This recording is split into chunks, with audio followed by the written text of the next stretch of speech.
২৯ বছর পর আবারও আলোচনায় উঠে এসেছে মহানায়ক সালমান শাহর রহস্যময় মৃত্যু। এবার আদালত হত্যা মামলা গ্রহণ করেছেন, আর সেই মামলার নাম এসেছে কয়েকজনের, যারা এবার ফেঁসে যাচ্ছেন আইনের কাঠগড়ায়। ১৯৯৬ সালের ৬ সেপ্টেম্বর মারা যান বাংলাদেশের চলচ্চিত্রের মহানায়ক সালমান শাহ। তার মৃত্যু নিয়ে শুরু থেকেই ছিল নানা প্রশ্ন ও জটিলতা। এই ঘটনা নিয়ে আজও চলছে জল্পনা।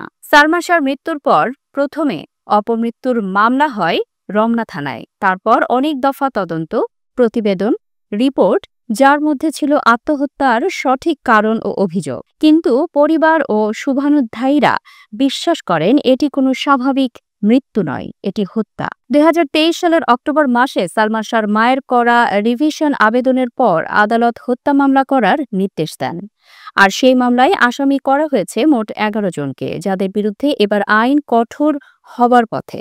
মহানায়ককে হত্যা মামলার প্রধান আসামিরা হলেন সালমান শাহর স্ত্রী সামিরা হক, চলচ্চিত্র প্রযোজক ও শিল্পপতি আজিজ মোহাম্মদ, যিনি বর্তমানে পলাতক, অভিনেতা ডন, মেফেয়ার বিউটি সেন্টারের মালিক রুবি, জাবেদ ফারুক, ডেভিড, সাজু, রেজভি আহমেদ, ফরহাদ সহ আরও অনেকে। এদের বিরুদ্ধে অভিযোগ রয়েছে সালমান শাহকে হত্যা করে আত্মহত্যার ঘটনা সাজানোর জন্য ষড়যন্ত্রের অংশ ছিলেন তারা। ১৯৯৭ সালে এক আসামি নিজেই আদালতে স্বীকার করেন এই ষড়যন্ত্রের কথা।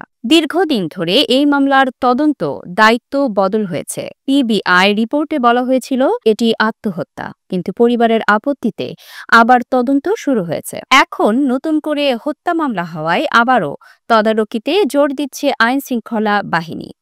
সালমানের মা নীলা চৌধুরী বারবার দাবি করেছেন, আমার ছেলেকে হত্যা করা হয়েছে, আমি চাই আইনের বিচার হোক। তিনি প্রশাসনের প্রতি অনুরোধ জানিয়েছেন যাতে আসামিরা বিদেশে পালিয়ে না যেতে পারে। আসামিরা বিভিন্ন সময়ে নিজেদের নির্দোষ দাবি করেছেন, বিশেষ করে আজিজ মোহাম্মদ, যিনি আজও পলাতক।